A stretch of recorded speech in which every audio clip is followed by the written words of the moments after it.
ఆదికాండం 40, Genesis 40:8. అందుకు వారు, మేము కలలు కంటిమి, వాటి భావము చెప్పగలవారు ఎవరునూ లేరని అతనితో అనగా, అప్పుడు యోసేపు, నాకు తెలుసు ఏ డ్రీమ్ అయినా నేను ఇంటర్ప్రిట్ చేస్తా, ఏమనుకుంటున్నావు, నేను గిఫ్టెడ్ పర్సన్ని, ఇలాంటిది ఎవరికీ లేదు అన్నాడా?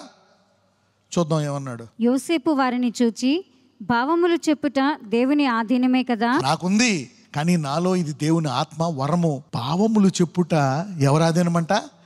దేవుని ఆధీనము. నేను చెప్తా అన్నాడా?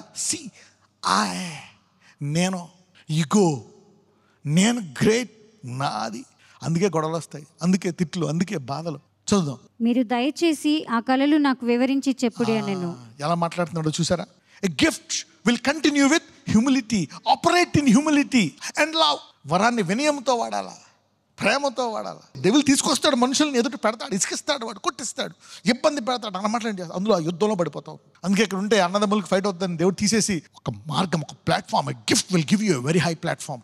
Identifying the gift should also identify the iniquity. నీ వరాన్ని బయలుపరచునోడు నీ వరాన్ని స్థిరపరిచి గణపరచడానికి నీ బలహీనతను కూడా బయలుపరుస్తాడు. చాలా మందికి వరం ఉంటుంది, బలహీనత బయలుపరచడానికి వాళ్ళలో ఏముంటుంది? గర్వము, ప్రైడ్. అందుకనే వరం జీవితాంతం ఉన్నా దాన్ని బయటికి తెలియని పరిస్థితి ఆగిపోతుంది అక్కడ. But somebody is going from glory to glory today. ఈ రోజు చాలా మంది మహిమ నుంచి అధిక మహిమకి వెళ్తున్నారు. ఇక్కడ ఫరోకు వచ్చిన కళ చూద్దాం.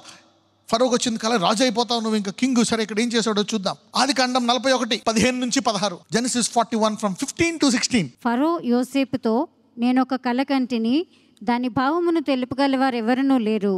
నీవు కలను విన్న ఎడల దాని భావమును తెలుపగలవని నిన్ను గూర్చి వింటినని అతనితో చెప్పినందుకు యోసేపు, నా వలన కాదు, దేవుడే ఫరోకు క్షేమకరమైన ఉత్తరం ఇచ్చునని ఫరోతో చెప్పాడు. నాకుంది, ఏ గిఫ్ట్ అయినా నేను చెప్పేస్తా అన్నాడా? నా వలన కాదు, దేవుడే ఫరోకు క్షేమకరమైన ఉత్తరం ఇచ్చును. Always connect your gift to God. Stay humble, acknowledge the source. ఎక్కడి నుంచి వచ్చిందో, ఎవరి ద్వారా పనిచేస్తుందో దాన్ని ఎప్పుడు ఉంచాలి. ఎంతమందికి అర్థమవుతుంది? నాతో పెట్టుకుంటావా నువ్వు? Don't fight unnecessary battles, it will drain you. ఆ యుద్ధంలో పడిపోయి వరం బయటికి రాదు. 24-25. ఈ పీల వెన్నులు ఆ మంచి వెన్నులను మింగివేసెను. ఈ కలను జ్ఞానులకు తెలియజెప్పితివి గాని దాని భావమును తెలుపగలవారెవరునూ లేరని అతనితో చెప్పెను. అందుకు యోసేపు, ఫరో కనిన కల ఒక్కటే, దేవుడు తను చేయబోచున్నది ఫరోకు తెలియజేసెను. దాని అర్థం నేను చెప్తా అన్నాడా? ఏమన్నాడు? దేవుడు తాను చేయబోచున్నది ఫరోకు తెలియజేసి. ఎంతమందికి అర్థమవుతుంది? Gifted people should ask for a gifted language. అందుకే ప్రతిరోజు వినాలంటే ఆ వరాన్ని ఎలా వాడాలా, ఎలా ప్రజెంట్ చేయాలా, ఎలాగది కంటిన్యూ అవ్వాలా, ఎలా ఘనంగా ముగించాలా. Many gifted people fall, fail, stop. కొంతమంది ఆ గిఫ్ట్ బయటికి రాదు, ఉండిపోతుంది అలాగా. ఎందుకు ఘనత బయటికి రాదు? Christ in you, the hope of why is the glory not coming. From today the glory will come.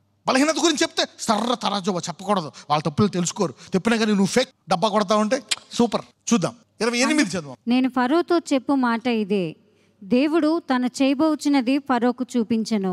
దేవుడు తను చేయబోచున్నవి ఫరోకు చూపించను. ఫరోకు ఏం చెప్పాడు? చెప్పేసరికి అలా నెరవేరిపోతుంది. నేను చెప్పాను, దేవుడు తాను చేయబోచున్నది ఫరోకు అంటే నాదేమీ లేదు, దేవుడే నీకు చెప్తున్నాడని ఈ వ్యక్తి తన వరాన్ని ఎలా ప్రజెంట్ చేస్తున్నాడు. పోనీ ఇతను హెచ్చించుకోకపోతే ఏమైంది? తర్వాత ఫరో చూసి, నీ వంటి వాడు ఎవడున్నాడు, నేను కూడా నీకెందరో, నువ్వే రాజువి, పేరుకి నీకంటే పొజిషన్లో మాత్రం హై, కానీ శక్తి అంతా నీదే అంటున్నాడు. You see that when you use the gift in humility, it will glorify you and lift you up. 32. ఈ కార్యము దేవుని వలన నిర్ణయింపబడి ఉన్నది, ఇది దేవుడు శీఘ్రంగా జరిగించును, అందుచేతనే ఆ కళ ఫరోకు రెట్టింపబడెను. ఈ కార్యము ఎవరి వల్ల నిర్ణయింపబడ్డదంట? దేవుని వలన. ఇది దేవుడు శీఘ్రముగా జరిగించును. చూసారా, నేను చెప్పాది నడిచిపోతుంది. యు సీ నా how he use the gift. దేవుడు ఆ గిఫ్ట్ని ఆపడు. ఏమవుతుందో తెలుసా? నీలో బలహీనత పెరిగి వరం పనిచేయదు. ఎంతమందికి అర్థమైంది? దేవుడు వరాన్ని పట్టుకోడు. లేకపోతే నువ్వు పెద్ద పాపంలో పడిపోయి you will be popular for the bad thing than the good thing. నువ్వు ఒకప్పుడు వరం బాగోడు, ఇప్పుడు నువ్వు చేసిన తప్పుల వల్ల ఆ తప్పుల ద్వారా నువ్వు గుర్తుపట్టబడ్డావు, కానీ వరం మర్చిపోయారు. How God can stop some things. యోబు 11:10. ఆయన సంచారము చేయుచు ఒకని చెరలో వేసి వ్యాజ్యమాడ పిలిపించినప్పుడు ఆయన అడ్డగింపగలవాడెవడు? If he cut off and shut up or gather together, who can hinder him?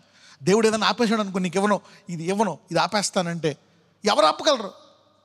దేవుడు ఆ వరాన్ని ఆపడు. ఒకవేళ సైతానుడికి చెప్పిన నీలో గర్వం ఉందని గుర్తుపడతాడు వాడు. He cannot identify his pride. It requires humility to know your iniquity. నీలో బలహీనతను తీయడానికి నీకు చాలా గొప్ప తగ్గింపు కావాలంట. గొప్ప తగ్గింపు ఎలా వస్తుందో తెలుసా? గొప్ప విశ్వాసము ద్వారా వస్తుంది. Great humility comes from great faith. In fact your humility connected to your deliverance. Your humility is connected to your deliverance. Your humility is connected to your healing. నామన్న వస్తాడు, ములుగు ఆ నీటిలో అని మనిషిని పంపిస్తాడు అంతే. కనీసం వెళ్ళి ప్రేయర్ కూడా చేయడు, దగ్గరికి వెళ్ళి మొహం కూడా చూపించాడు. దారిలో పొడిగిన ఎవరు గెహాజీ వెళ్ళి చెప్తాడు ఇలా చెప్తున్నాడు అని. కోపం వస్తుంది.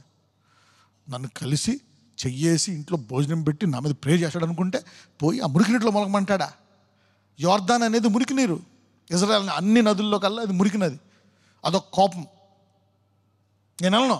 నేను ఎవరిని అనుకుంటున్నారు? పక్క దేశపు రాజుకి సేనాధిపతిని, యుద్ధాలన్నీ నేనే ఫైట్ చేస్తా.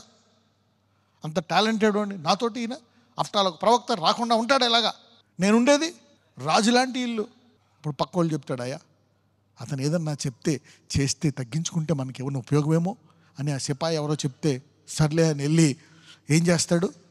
తగ్గించుకొని నీటిలో ములిగి ఆ తర్వాత తెలిసి మురికి నీరే కాదు ఈ దేశం మట్టి కూడా ఇంపార్టెంటే అని ప్రవక్త దగ్గరికి వచ్చి 2 బస్తాలు మట్టి పట్టుకెళ్ళొచ్చా. హ్యూమిలిటీ, వినయం. There should be somebody to help you to be humble. If God stops, that's it. Humility is unstoppable. It is God's nature.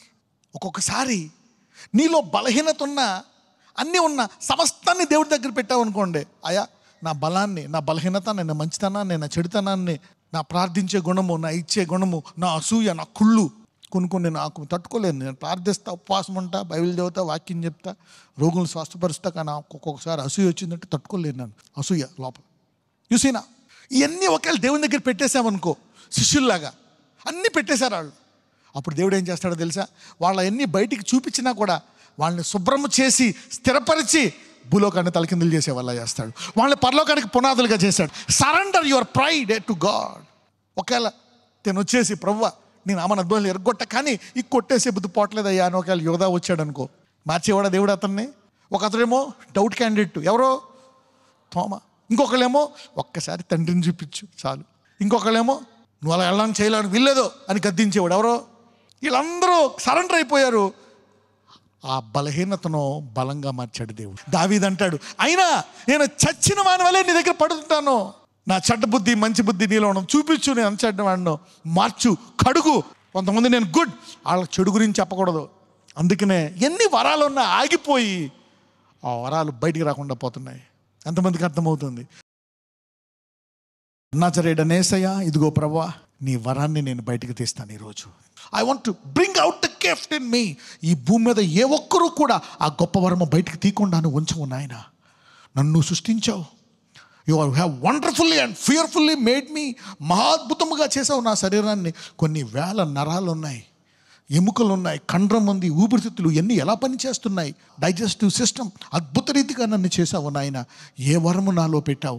Bring this gift. చదువా, డాక్టరా, ఇంజనీరా, అయా, whatever gift you have put, సేవ, whatever gift you have put in me, గొప్పవారి ముందు పెట్టి స్థిరపరిచి తరతరాలు ఆశీర్వదిస్తావు నాయన. Give me that gift. Bring out that gift in my life. Bring out that gift. నజరేయుడైన యేసు నామమున మీ అందరిలోంచి ఆ గొప్ప వరము బయటకు వచ్చును గాక. ఆమేన్.